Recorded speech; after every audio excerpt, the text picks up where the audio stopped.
लेकिन जैसे ही हम सोचते हैं अपना, वैसा ही दूसरा प्रवेश कर जाता है।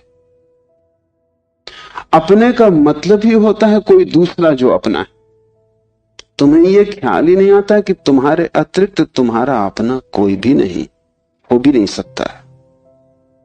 और जितनी देर तुम भटके रहोगे इस धारा में कि कोई दूसरा अपना है, उतने दिन व्यर्थ गए, उतना जीवन अकारण बीता। उतना समय तुमने सपने देखे, उतने समय में तुम जाग सकते थे, मोक्ष तुम्हारा होता, तुमने कचरा इकट्ठा किया।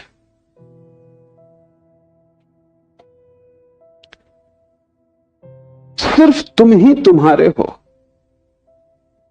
यह पहला सूत्र।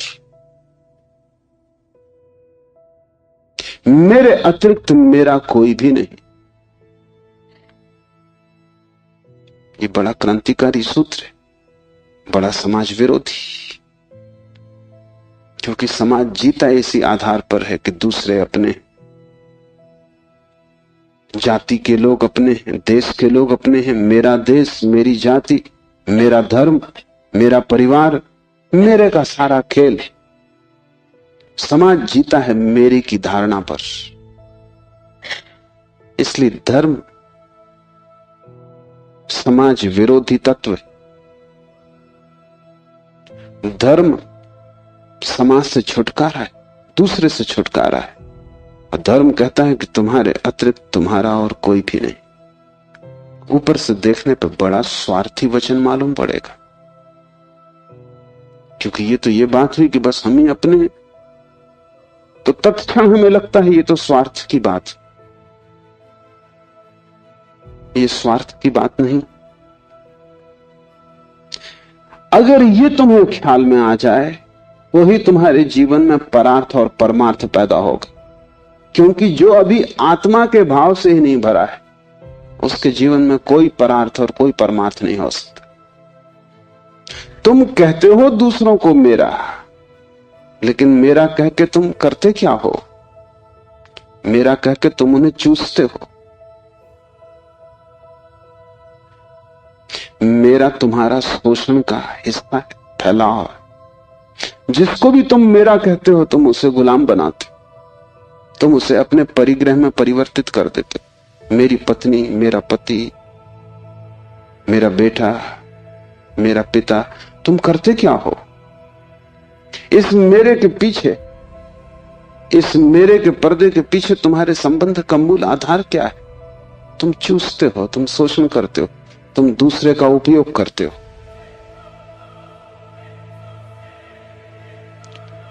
इस दूसरे के उपयोग को तुम सोचते हो परार्थ, तो तुम भ्रांति में हो। एक सम्राट बूढ़ा हुआ, उसके 3 बेटे थे और वो बड़ी चिंता में था किसको राज्य दे। तीनों ही योग्य और कुशल थे, तीनों ही समान गुण धर्मा थे, इसलिए बड़ी कठिनाई हुई। उसने एक दिन तीनों बेटों को बुलाया और कहा कि पिछले पूरे वर्ष में तुमने जो भी कृत्य महानतम किया हो, एक कृत्य जो पूरे वर्ष में महानतम हो, वो तुम मुझे कहो। बड़े बेटे ने कहा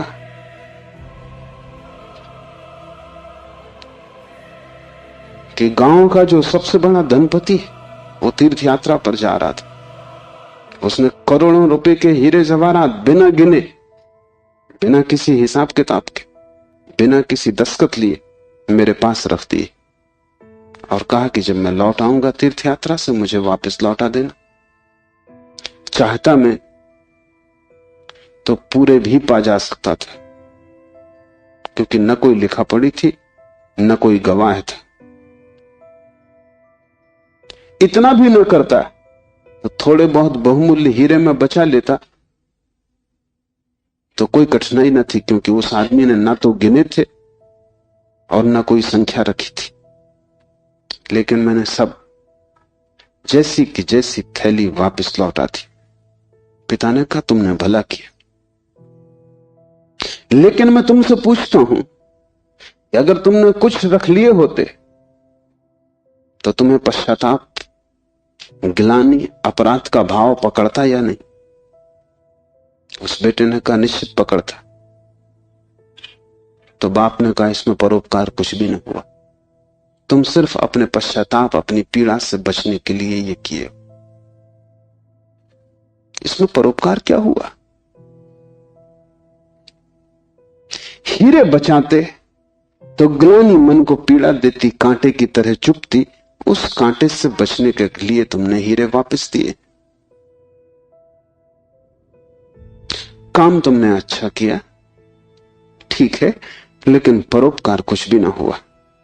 उपकार तुमने अपना ही किया है। दूसरा बेटा थोड़ी चिंता में पड़ा और उसने कहा कि मैं राह के किनारे से गुजरता था और झील में सांझ के वक्त, जबकि वहां कोई भी न था, एक आदमी डूबने लगा। चाहता तो मैं अपने रास्ते चला जाता,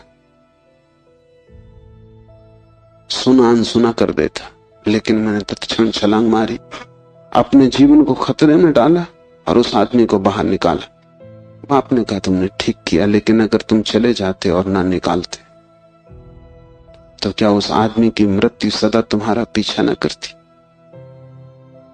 तुम अनसुनी कर देते ऊपर से, लेकिन भीतर तो तुम सुन चुके थे उसकी चीत्कार आवाज कि बचाओ। क्या सदा सदा के लिए उसका प्रेत तुम्हारा पीछा न करता? उसी भय से तुमने छलांग लगाई, अपने जान को खतरे में डाला, लेकिन परोपकार तुमने कुछ किया हो इस भ्रांति में पड़ने का कोई कारण नहीं। तीसरे बेटे ने कहा कि मैं गुजरता था जंगल से और एक पहाड़ की कगार पर मैंने एक आदमी को सोया हुआ देखा, जो कि नींद में अगर एक भी करवट ले तो सदा के लिए समाप्त हो जाएगा, क्योंकि दूसरी तरफ महान खड्ड था। मैं उस आदमी के पास पहुंचा और जब मैंने देखा कि वो कौन है तो वो मेरा जानी दुश्मन था।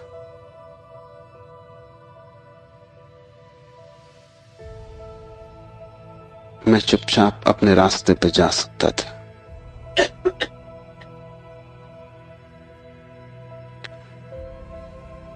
या अगर मैं अपने घोड़े पर सवार उसके पास से भी गुजरता तो मेरे बिना कुछ किए शायद सिर्फ मेरे गुजरने के कारण वो करवट लेता और खड्ड में गिर जाता।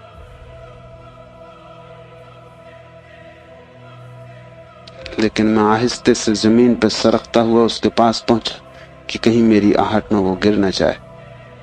और ये भी मैं जानता था कि वो आदमी बुरा है, मेरे बचाने में भी वो मुझे गालियां ही देगा। उसे मैंने हिलाया, आहिस्ते से जगाया, और वो आदमी गांव में मेरे खिलाफ बोलता फिर रहा है,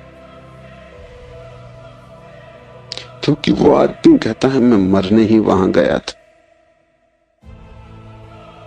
इस आदमी ने वहां भी मेरा पीछा किया। ये जीने तो देता ही नहीं, इसने मरने भी न दिया।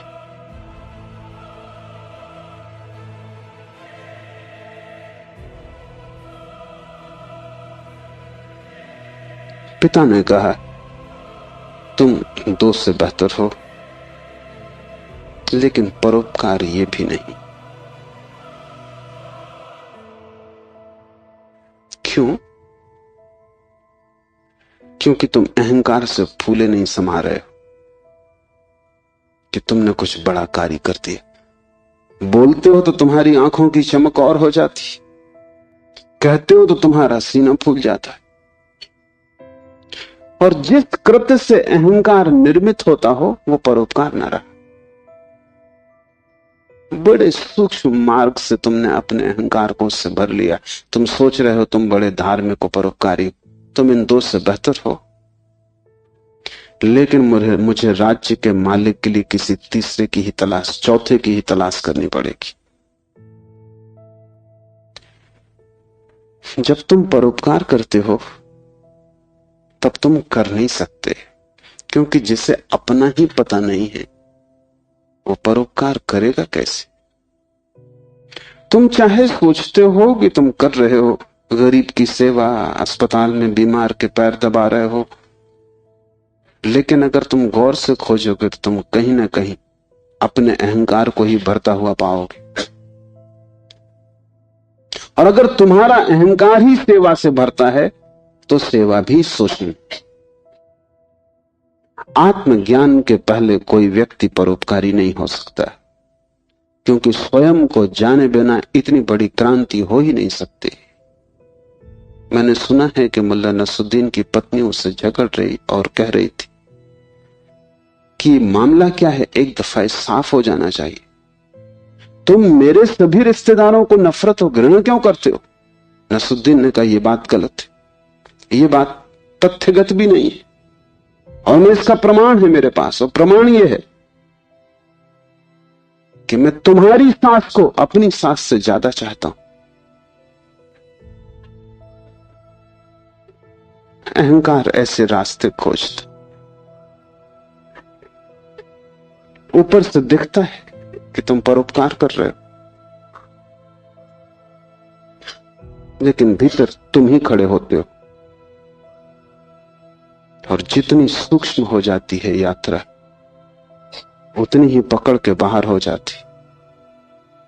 दूसरे तो पकड़ ही नहीं पाते, तुम भी नहीं पकड़ पाते हो। दूसरे तो धोखे में पड़ते ही हैं, तुम भी अपने दिए धोखे में घूम जाते हो, भटक जाते हो। हम सभी ने अपनी अपनी भूल भुलैया बना ली। उसमें हमने दूसरों को धोखा देने के लिए ही शुरू किया था सारा उपाय, आयोजन। ये हमने कभी सोचा न था कि अपनी बनाई भूल भुलैया में हम खुद ही खो जाएंगे, लेकिन हम खो गए। पहली बात स्मरण रखो, तुम्हारे अतिरिक्त तुम्हारा कोई भी नहीं। जैसे ही यह स्मरण सघन होता है कि चैतन्य ही आत्मा है, बस चैतन्य ही मैं हूं, और सब पर है, पराया है, विजाती है, वैसे ही तुम्हारे जीवन में क्रांति की पहली किरण प्रविष्ट हो जाती। वैसे ही तुम्हारे और समाज के बीच एक दरार पड़ जाती। वैसे ही तुम्हारे और तुम्हारे संबंधों के बीच एक दरार पड़ जाती।